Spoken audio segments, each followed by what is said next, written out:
நீதி வழங்கும் போது அண்ணன் தம்பி சொந்தம் பந்தம் பணக்கார ஏழை எதையுமே பார்க்க கூடாதுடா.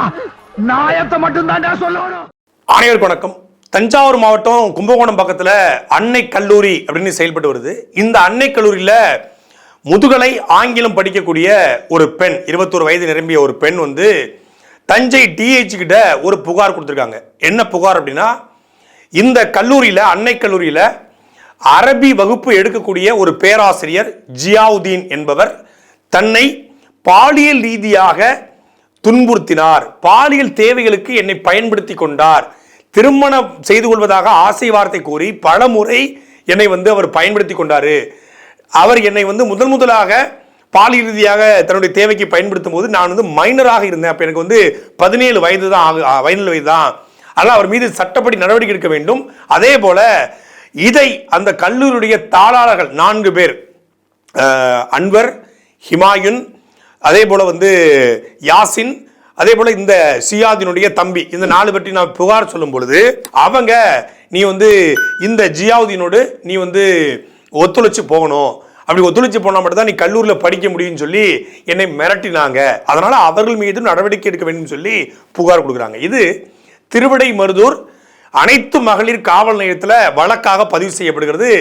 அந்த பொண்ணு அந்த புகார் கொடுத்த நேரத்தில், அதாவது புகாருக்கு இப்போ 21 வயசு, அவங்க பாதிக்கப்பட்டதாக சொல்ற நேரத்தில் அவங்களுக்கு மைனர் பொண்ணாக இருப்பதனால போக்சோ வழக்கு பதிந்து அந்த அரபி பேராசிரியர் ஜியாவுதீனை காவல்துறை கைது செய்கிறது. இவர்கள் மீதும் அந்த கல்லூரி தாளாளர்கள் மீதும் வழக்கு பதிவு செஞ்சிருக்காங்க. இந்த நிலையில தான் இது ஒரு பொய் வழக்கு, திட்டமிட்டு பணத்திற்காக எங்களை மிரட்டி இந்த பொய் வழக்க போட்டிருக்காங்க என்று அந்த வழக்கு கைது செய்யப்பட்டார் இல்லையா ஜியாவுதீன், அவரு தன்னுடைய வழக்கறிஞர் மூலமாக நீதிமன்றத்தை நாடி இருக்கார். இதுல இந்த கல்லூரிய தாளாளர் இருக்கக்கூடிய ஒருத்தர் ஹிமாயுன் கபீர், அவர் நாம் தமிழர் கட்சியுடைய மாநில ஒருங்கிணைப்பாளர். இப்ப இதுதான் இங்க முக்கியமான பிரச்சனையே.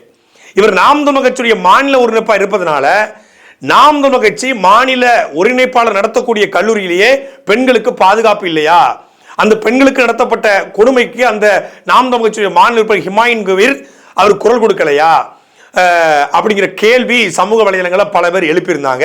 இல்ல, இது அப்பட்டமான பொய் வழக்கு.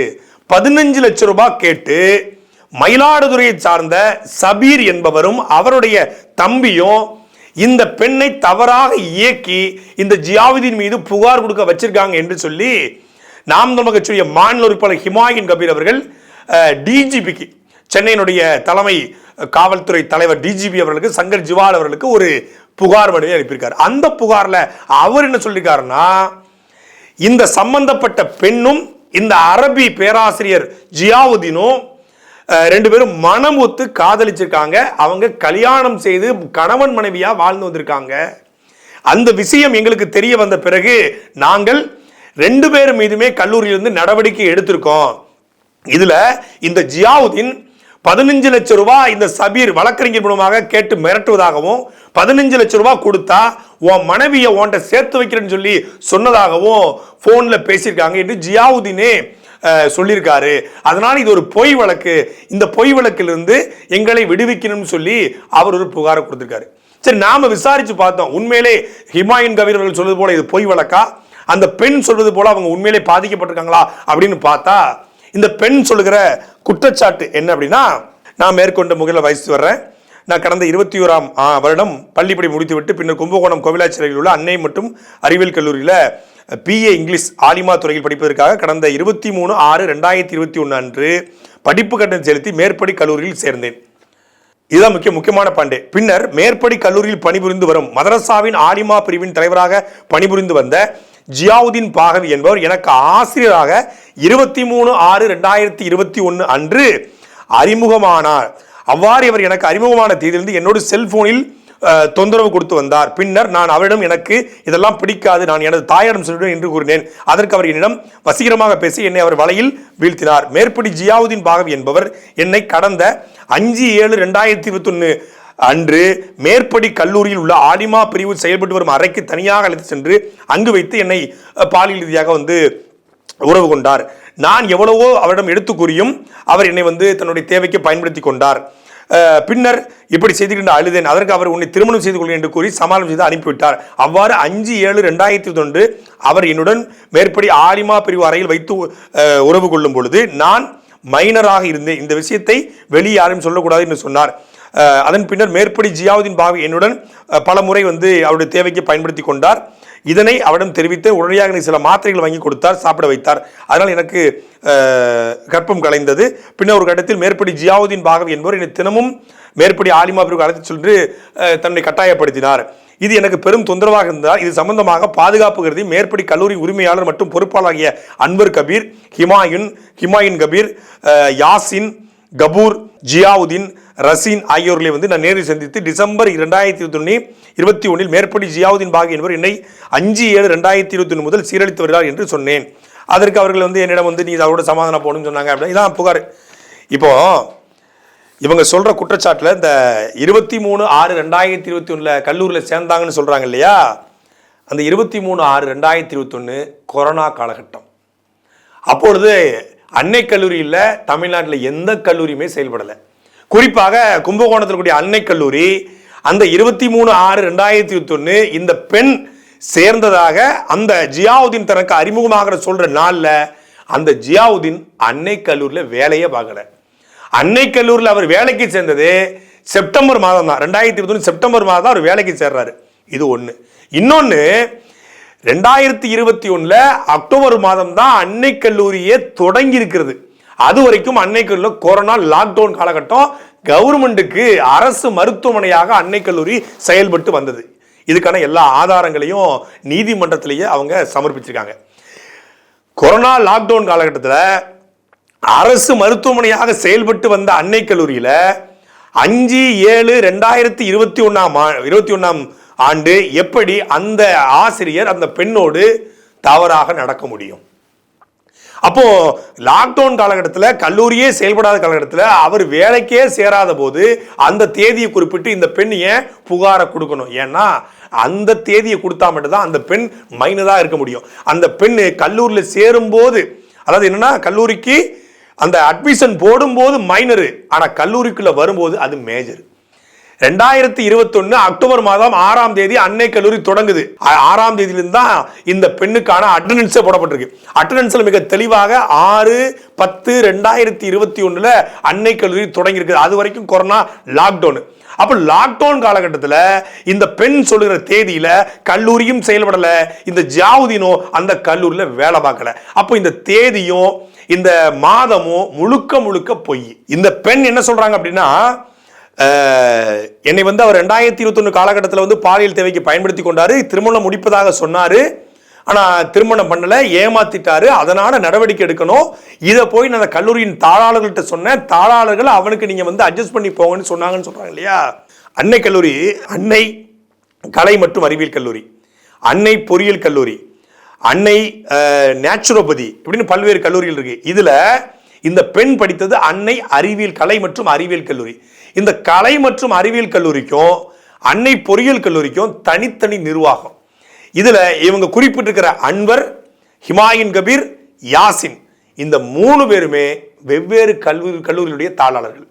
ஒரே பேர்ல இயங்கினாலும் அண்ணன் தம்பியா இருந்தாலும் கூட அன்னை கலை அறிவியல் கல்லூரிக்கு தான் அன்வர் தாளாளர், அன்னை பொறியியல் கல்லூரிக்கு இது ஹிமாயின் அவர்கள் தாளாளர்.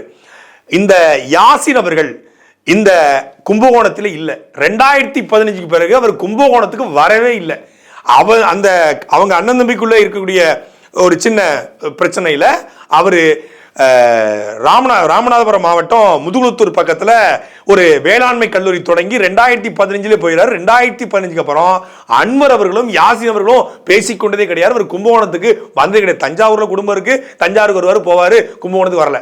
கும்பகோணத்துக்கே வராத யாசின் ஒன்னா உட்கார்ந்து இருந்தாங்க. நான் போய் அவங்ககிட்ட முறையிட்டேன், அவங்க நீங்க அட்ஜஸ்ட் பண்ணி போன்னு சொன்னாங்க. அப்பட்டமான பொய். சரி, யாசினும் அன்வரும் பேசிக்க மாட்டாங்க, ஹிமாயின் அன்வரும் பேசிக்குவாங்களா? இல்ல. ஹிமாயின் அவர்கள் அன்னை பொறியியல் கல்லூரியுடைய தாளாளர். அவர் பொறியியல் கல்லூரியும் திருநெல்வேலியில் ஒரு சட்டக்கல்லூரி இருக்கு, சட்டக்கல்லூரியும் அவர் பார்த்துக்கிறாரு. ஆனா இந்த 2 கல்லூரிக்கு தான் அவர் இன்சார்ஜ்.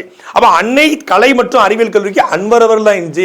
அன்வர் அவர்கள்ட்டையாவது இந்த பெண் போய் புகார் சொல்லிச்சான்னா சொல்லல. ஏன்னா அந்த நேரத்தில் காலேஜே இல்லை. 2021 இருந்து 2024 வரைக்கும் அவர் பாலியல் ரீதியாக துன்புறுத்தினாரு, நான் அப்போ மைனரா இருந்தேன், அவர் மீது வழக்கு போடணும் அப்படின்னு சொல்லி இந்த பெண் புகார் சொல்லியிருக்காங்க. இவங்க அப்போ மைனரா இருந்தனால காவல்துறையும் வந்து நடவடிக்கை எடுத்து போக்சோ வழக்கில் அந்த சம்பந்தப்பட்ட ஜியாவுதீனை கைது பண்ணிட்டாங்க. இதுக்கப்புறம் தான் இதுல மிகப்பெரிய ஒரு ட்விஸ்டே காத்திருக்கு. என்னன்னா, ஹிமாயின் அவர்கள் டிஜிபிக்கு அனுப்பிய புகார் கடிதத்தில் குறிப்பிட்டது போல இந்த ஜியாவுதீனும் இந்த பெண்ணும், இந்த ஜியாவுதீன் மீது புகார் அளித்த இந்த பெண்ணும் திருமணம் செய்து கொண்டிருக்காங்க. 11/11/2024 கடந்த 2024 நவம்பர் மாதம் 11ஆம் தேதி மயிலாடுதுறையில் இருக்கக்கூடிய ஒரு ஜமாத்துல 2 பேரும் முறைப்படி ஜமாத்தார்கள் முன்னிலையில திருமணம் செஞ்சிருக்காங்க. அதாவது 2 பேரும் விரும்பி இருக்காங்க, விரும்பி திருமணம் செய்யப்படுங்க. இது என்ன நடந்துச்சு இதுல அப்படின்னு சொல்லி விசாரிச்சு பார்க்கும்பொழுது, இந்த பெண் தகப்பன் இல்லாத பெண்ணு, இந்த பெண்ணை வேறொரு நபருக்கு திருமணம் செய்து கொள்ள அவங்க அம்மா வந்து முடிவு செய்யறாங்க. அவன் வந்து ஒரு குடிகாரனாவோ இல்லை ஒரு தவறான நபராகவோ அந்த பெண்ணுக்கு தெரிஞ்சிருக்கு. அதனால இந்த பெண் என்ன பண்றாங்கன்னா, இந்த அன்னை கல்லூரியில பேராசிரியராக பணி செய்து வந்த ஆலிமா அரபி வகுப்பு எடுத்துக்கொண்டு இவர்கிட்ட முறையிட்டு இருக்காங்க. இந்த மாதிரி எங்க வீட்டில் வந்து என்னை ரொம்ப டார்ச்சர் பண்றாங்க, கொடுமைப்படுத்துறாங்க, ஒருத்தரை திருமணம் செய்து கொள்ள வற்புறுத்துறாங்க அப்படின்னு இவர் கவுன்சிலிங் கொடுத்துருக்காரு. இல்லமா அப்படின்னு சொல்லி கவுன்சிலிங் வகுப்பு போயிருக்காங்க. கவுன்சிலிங் வகுப்பு இவர் எடுக்கும்போது, இவர் அரபி வகுப்பு எடுக்கும்போது 2 பேருக்குள்ள ஒரு புரிதல் ஏற்பட்டு இந்த பெண் அவரை விரும்பியிருக்காங்க. இந்த பெண் அவர் விரும்புறதுனால அவர் பல முறை இந்த பெண் வந்து நம்ம வேணாம், நம்ம திருமணம் செய்து கொள்ள முடியாது என்று வற்புறுத்திய பிறகு கூட இல்லை நீங்க தான் எனக்கு வேணும் அப்படின்னு அவங்க சொன்னதுனால இவர் ஒரு கடத்தில் அந்த பெண் அப்பா நீங்க மைனரா இருந்திருக்காங்க, 21 மேஜர் ஆயிடுறாங்க, 21 வயது ஆன பிறகு 11/11/2024 கல்யாணம் பண்ணிக்கிறாரு. கல்யாணம் பண்ணினாலும் கூட என்கேஜ்மெண்ட் முடிஞ்சிருது, கல்யாணமும் பண்ணிக்கிறாரு. கல்யாணம் பண்ணாலும் இந்த அலைபாய்தி ஸ்டைல நீ உன் வீட்டில் இரு, நான் என் வீட்டில் இருக்கிறேன் அப்படின்னு தான் இருந்திருக்காங்க. இது வீட்டில் தெரிஞ்சு அவர் கூட எடுத்த புகைப்படங்கள், அவர் கூட இருந்த அந்த வாட்ஸ்அப் உரையாடல்கள், இதை எல்லாத்தையும் அவங்க அம்மா பார்த்துட்டு அவங்க அம்மா, அவங்க மாமா, அப்புறம் அவங்களுடைய உறவினர்கள் எல்லாம் சேர்ந்து அந்த பொண்ணை அடிச்சு துன்புறுத்திருக்காங்க. இதை அந்த பொண்ணு இவர்கிட்ட முறையிட்டு இருக்காங்க. முறையிட்ட பிறகு நீ எப்படியாவது வீட்டை விட்டு வெளியே வந்துரு, நாம வந்து சேர்ந்து வாழலாம்னு சொல்லி அவர் சொல்லியிருக்காரு. ஆனா அதுக்கு பிறகுதான் இதுல மிகப்பெரிய அளவில் ஒரு என்ன சொல்றது, அவரை த்ரெட்டன் பண்ணிருக்காங்க, மிரட்டிருக்காங்க. 15 லட்சம் ரூபாய் நீ பணம் கொடுத்தா, அதாவது இந்த பெண்ணை உன் கூட சேர்த்து வைக்கிறேன், உன் பொண்டாட்டியை உன் கூட சேர்த்து வைக்கிறேன்னு சொல்லி மயிலாடுதுறையை சார்ந்த சபீர் என்பவர், அந்த சபீர் என்பவர் தலையிட்டு இந்த பெண்ணை வச்சு இவரை மிரட்டிருக்காங்க. மிரட்டலுக்கு ஒரு அடி பண்ணியல. இது அப்பதான் கல்லூரிக்கு தெரிய வருது. 11/11/2024 இவங்க திருமணம் செய்து கொண்ட செய்தி கல்லூரிக்கு தெரிய வருது. தெரிஞ்ச உடனே முதல்ல இவரை, அந்த ஜியாவுதீன் என்பவரை கல்லூரியை விட்டு டெர்மினேட் பண்றாங்க, அவருடைய போஸ்டிங்ல இருந்து தூக்குறாங்க. கல்லூரி அதை அபிஷியலா அறிவிக்குது. 10/12/2024 இவரை கல்லூரி விட்டு நீக்கின பிறகு அந்த பொண்ணுக்கு திருப்பி ஒரு 10 நாள் 24/12/2024 அந்த பொண்ணை கல்லூரி விட்டு நீக்கிறாங்க. கல்லூரி விட்டு நீக்கின பிறகுதான் அந்த பெண் புகார் கொடுக்க போகுது. அந்த பெண்ணை புகார் கொடுக்க வைக்கிறாங்க. இதை அந்த பெண்ணு அவர்கிட்ட போன்ல பேசுது. அந்த போன்ல பேசின 15 நிமிட உரையாடல் கேட்டா இது எவ்வளவு அப்பட்டமான ஃபேக்கான புகாரு. இவர் நாம் தமிழர் கட்சியை சார்ந்த ஹிமாயின் கபீர் இருப்பதனாலேயே இவருடைய பெயருக்கு களங்கம் ஏற்படுத்தணும், அவரையும் உள்ள இணைத்து இதை அசிங்கப்படுத்தணும் சொல்லி அப்பட்டமா ஒரு வேலை நடந்திருக்கிறது. இது காவல்துறையோ மேல இருக்கக்கூடிய இந்த நிர்வாகமோ இந்த திராவிட கும்பலோ திட்டமிட்டு இந்த வேலையை செஞ்சிருக்கிறது. நாம் தமிழர் கட்சிக்காரன் இருக்காரா? அண்ணா பல்கலைக்கழக மேட்டர் வந்து இப்போ பெருசாக போயிட்டு இருக்கு. இதை திசை திருப்பணும்னா பார்த்தீங்களா, நாம் தமிழர் கட்சியை சார்ந்த ஒருத்தருடைய கல்லூரியில் ஒரு பெண் வந்து பாதிக்கப்பட்டிருக்கா, பாதிப்பு தெரிந்தும் கூட நடவடிக்கை எடுக்கல, இதுக்கு வந்து ஹிமாயின் கபீர் வந்து இப்படி இருக்காரு அப்படின்னு சொல்லி தினகரன் தான் அந்த செய்தி வெளியிடுறாங்க. நாத்தாக்கா நிர்வாகியுடைய கல்லூரின்னு சொல்லி தினகரன் செய்தி வெளியிடுறான். பேசுறவன் எல்லாம் திமுக கட்சிக்காரன், திராவிட ஆதரவாளராக இருக்கான். முழுக்க பொய்யான ஒரு புகாரை வைத்துக்கொண்டு நாம் தமிழர் கட்சி அந்த ஹிமாயின் அவர்களுடைய அசிங்கப்படுத்தணும், அந்த கல்லூரி நிர்வாகத்தை அசிங்கப்படுத்தணும் சொல்லி அப்பட்டமான ஒரு பொய் புகாரை வைத்து சமூக வலைதளங்களை பரப்பியிருக்காங்க. இதுல என்ன மிக முக்கியமா பார்க்க வேண்டியது அப்படின்னா, இந்த பெண் 2021 இருந்து பாதிக்கப்பட்டிருக்காங்க அப்படின்னா ஏன் அதே கல்லூரியில அதே பேராசிரியர் அந்த பெண்ணுக்கு வந்து இந்த பெண் வந்து ஆலிமா வகுப்பு படிப்பதற்கு கட்டணம் செலுத்த அவருக்கு வந்து முடியலை, அதனால இந்த கல்லூரி அவருக்கு இலவசமாக அந்த பெண்ணுக்கு வந்து நீங்க வந்து சேர்த்துக்கொள்ளணும்னு சொல்லி இந்த கல்லூரிக்கு பரிந்துரை செஞ்சிருக்காரு. அந்த பெண்ணை யாரு, ஜியாவுதீனே தன்னுடைய மனைவியை இந்த கல்லூரிக்கு இலவசமாக படிப்பதற்கு வசதி கொடுங்கள் என்று கல்லூரிக்கு அந்த பெண்ணுக்கு இலவச என்ன சொல்றது உதவி வேண்டி பரிந்துரை பண்றாரு. கல்லூரி நிர்வாகமும் இந்த பெண்ணை இலவசமாகத்தான் அந்த கல்லூரியில் படிக்க வச்சிருக்காங்க ஆலிமா வகுப்பு. அப்ப இவ்வளவு ஃபேவர் பண்ணி கொடுத்த ஒரு கல்லூரியினுடைய நிர்வாகத்தின் மீதும் தாளாளர்கள் மீதும் இவர்கள் குற்றச்சாட்ட வேண்டிய அவசியம் என்ன அப்படிங்கிறத அந்த ஆடியோட அந்த பெண்ணு சொல்லுது. நம்ம 2 பேருக்கும் கல்யாணம் முடிஞ்சிச்சுல, வந்து நீ கூட்டு போக வேண்டியதானே அப்படிங்கிறாரு. 15 லட்ச ரூபா கேட்டா நான் எப்படி தர முடியும் அப்படிங்கிறாரு அவரு. அப்ப இந்த உரையாடல் முழுக்க இந்த 2 பேரும் கணவன் மனைவியாக வாழ்ந்தாங்க அப்படின்னுக்கான மிகப்பெரிய சான்று. யாருமே கேட்கலையா உங்க வீட்டுல? யாரா ஒருத்தவங்க சப்போர்ட் கூட பண்ணல உனக்கு? யாருமே சப்போர்ட் இல்ல, எல்லாருமே வந்து ஆப்போசிட்டா தான் இருக்காங்க. என்கேஜ்மெண்ட் நடந்தது பார்த்துட்டு அந்த ரிங்க கூட உடனே இது விட்டுருக்காங்க. எல்லாமே அந்த போட்டோஸ்னாலே ப்ராப்ளம் ஆயிடுச்சு. ஓஹோ, சரி. இப்போ இது கல்யாணம் நடந்துச்சுன்னு சொல்ல வேண்டியது தானே? 11 மாதம் கல்யாணம் நடந்தது. நீ ஓப்பன் போட்டோ பார்த்ததுக்கு வச்சு மிதிக்கிறாங்க, வச்சு சாவடிக்கிறாங்க. என்னால சுத்தமா முடியல. அதுவும் கல்யாணம் ஆச்சுன்னு சொன்னா கொன்னுடுவாங்க. என்னால முடியல, இதுவே என்னால வீட்டுல முடியல. இப்போ என்னதான் பண்றது? நீ எப்படி ரிலீஸ் ஆகுவா? இதுக்கு என்னதான் ரெமெடி? ஒரு நாள் வெளியில வர முடியுமா? என்னால வெளியில எல்லாம் வர முடியாது சுத்தமா. வீட்டுல போனும் கிடையாது, கொடுக்க மாட்டாங்க, சுத்தமா கொடுக்க மாட்டாங்க போனை. எப்ப பார்த்து கேட்டை பூட்டி கையிலே தான் சாவி வச்சிருக்காங்க. என்னால எதுவுமே பண்ண முடியாது. வீட்லயும் சுத்தமா வெளியில வர முடியாது. ஏதாச்சும் பண்ணு. டெய்லிக்கும் அடிக்கிறாங்க அது சொல்லியே. படிச்சு படிச்சு படிச்சு படிச்சு சொன்னேன், செட் ஆகாது, வேண்டாம் வேண்டான்னு உன் காலில் மட்டும்தான் நான் அவ்வளோல அவ்வளோ சொன்னேன். உன்னுடைய ஆசை விபரீதமான எண்ணம், இது வேண்டாம் எவ்வளோ சொன்னேன். கொஞ்சமாச்சும் கேட்டியா? எல்லாம் சரி, நடந்து முடிஞ்சிச்சு. இப்ப இருக்கிற ப்ராப்ளம் சரி பண்ணணும்ல. இப்போ என்னதான் பண்ண சொல்றேன்? நீ ரசீன் அனுப்பி வச்சேன் போய் பேசுறதுக்கு. கடைசியில் என்ன ஆகி போச்சு? உன்னை வீட்டுக்குள்ளார வச்சுக்கிட்டு அவங்க வந்து நீ வந்து கோயம்புத்தூர்ல ஹாஸ்பிட்டல்ல ஐசியூல இருக்கிறதாக நாடகம் ஆடிக்கிட்டு இருக்காங்க. அவங்க என்னதான் பிளான் பண்றாங்க? போய் அந்த அண்ணன் வந்து பேசும்போது நானும் வீட்டுல ரூம்ல வச்சு லாக் பண்ணிருந்தாங்க. அந்த அண்ணன் வந்து பேசும்போது நானும் வீட்டுல தான் இருந்தேன். நானும் இருந்தேன். எல்லாமே காலை விழுந்து அவங்க சொன்னது எல்லாமே பொய்யா? ஆமா, எல்லாமே போய். உன்னை காலி பண்ணுங்கிறதுக்காக தான் அவங்க எல்லாமே செஞ்சுக்கிட்டு இருக்காங்க. என்ன எதுவும் ஆள் வச்சு அடிக்கிற மாதிரி அந்த மாதிரி எதுவும் பிளான் பண்றாங்களா? ஆமா, அந்த மாதிரி தான். அவனுக்கு ஆகாதவங்க எல்லாருமே இப்ப எல்லாமே சேர்ந்துட்டு இந்த இதுல சிச்சுவேஷன்ல பயன்படுத்திக்கிறாங்க. ஓஹோ, எனக்கு பிடிக்காதவங்களாம் ஒண்ணு சேர்ந்தா? சரி, ஓகே, என்னமோ பண்ணிட்டு போடும். இப்ப பிரச்சனையை பாரு எங்க வந்து நிக்குதுன்னு சொல்லிட்டு. உனக்கு என்னைய தப்பா மிஸ்யூஸ் பண்ண போறாங்க, எனக்கு வாழ்க்கை பிடிக்கல, என்னை வந்து சரியான முறையில் இவங்க கல்யாணம் பண்ணி கொடுக்க மாட்டாங்க, என்னை வச்சு இவங்க ஏதாவது தப்பா பண்ணிடுவாங்களோன்னு சொல்லிட்டு நீ பயந்த. உன் ஃபேமிலியை பார்த்து நீ பயந்த. அதுக்கு ஒரு கவுன்சிலிங் கொடுக்க போய் நீ நான் தான் வேணும்னு சொல்லி நான் செட் ஆக மாட்டேன் எத்தனை தடவை சொன்னேன். தலையா அடிச்சுக்கிட்டேன். எல்லாத்தையும் நான் பாத்துக்கிறேன்னு சொன்ன உன்னால உன் வீட்டை விட்டு கூட வர முடியாம இப்படி தவிச்சு போய் நிக்கிறியே. இப்ப நான் என்னதான் பண்றது? உங்க வீடுலாம் எந்த லெவலுக்கு வேண்டாலும் இறங்குவாங்க. அந்த மாதிரி என்னால இறங்க முடியாதுமா. நீ வெளியில வர முடியுமா? ஹலோ, வீட்டை விட்டு எஸ்கேப் ஆகி வெளியில வர முடியுமா? நேரா ஸ்டேஷனுக்கு போக முடியுமா? சுத்தமா முடியாது. கண்டிப்பா முடியாது. சரி, நான் என்ன கேட்கறேன், இப்ப வந்திருக்கிறீல்ல வெளில, அப்படி ஓடிடுவேன். அதெல்லாம் முடியாது. ஏன் முடியாது? நீ வந்து என்ன லீகலா கூட்டிட்டு போக முடியாது. அதான் மேரேஜ் ஆயிடுச்சு. ஏன் நான் தப்பா முடிவு எடுக்கணும் நான் கேக்குறேன்.